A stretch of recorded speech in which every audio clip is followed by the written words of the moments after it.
All right, today is August 29th. Here's our Buoy 10 update for today. First off, weather was a bit interesting today. We woke up to rain coming down. My crew coming across from the valley said that they had thunder and lightning as they were coming across the hills.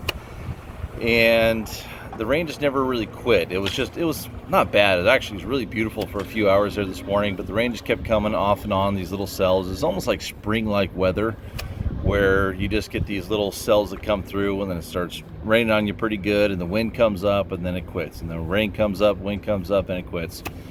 And I'm a fishing guide, so I'm really good at making excuses as to why the fish were not biting. In all reality though, in the last 3 days we had extremely heavy east winds that were blowing 20-30 miles an hour, which is very unusual down here 2 days ago.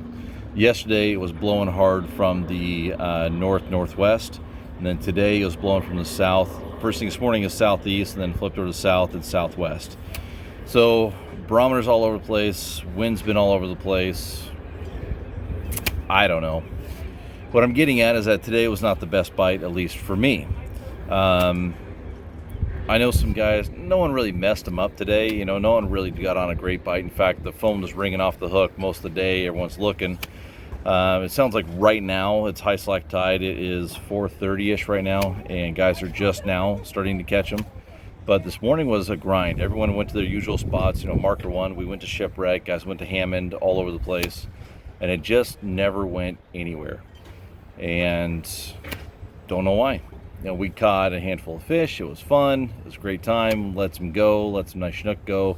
Covered up in sea lions like we have been the last few days, but never really got on a consistent bite. It really almost felt like the first week of the season, where you just get these little micro bites, these little flurries where you see 4, 5, 6 fish caught. You're like, all right, here we go.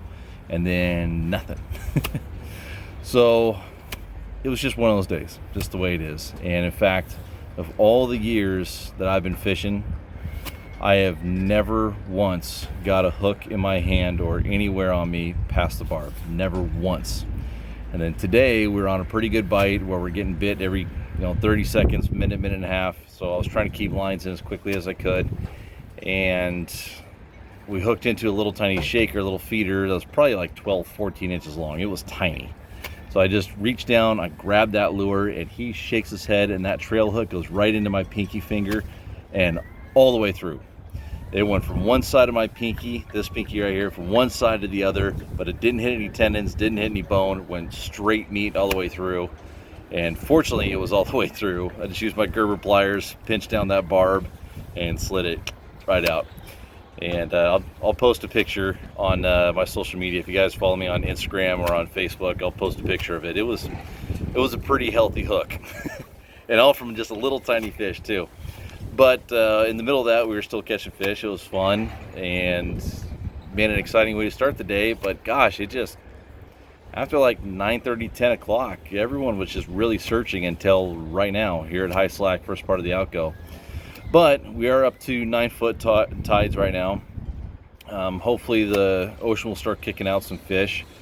But one thing that is interesting about the ocean is that the last couple days, flipped over is not the right term, but it went from 63, 65 degree water out there to now we're seeing 52.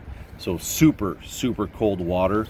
And that's going to make it a little bit tough for those fish to want to come through that. Those fish probably pushed offshore and are sitting out there a little ways, 10, 15, 20 miles even. I know guys that were catching coho out 20, 25 miles. And it's just because the currents we have, what the ocean is doing, the upwellings, and it's just hard for those fish. It's not hard for them. They just choose not to go from 60 degree water to 52 degree water to 70 degree water. And so we might actually see a little bit of a lull here. I'm hoping that's not the case, but the fish we were catching today had little to no sea lice on them again, so we're not seeing a lot of fresh fish coming in. But I am targeting fish in that 68, 70 degree water, so that could be on me, and I'm just targeting those fish further up in the system too. So I don't know, we'll see. Buoy 10 itself got a handful of fish yesterday and today. Marker 1 was catching a couple of fish today, not as good as they have been the last few days. So we'll kind of see, as these tides start to peak out, that's when we should see a really big push of coho, and hopefully, fingers crossed, that happens. So we'll see what tomorrow brings. Hopefully some stable weather. It looks like got another cell coming through. It's starting to rain on me again. So I'm going to finish working on the boat here and then get ready for tomorrow's trip. All right, guys, later.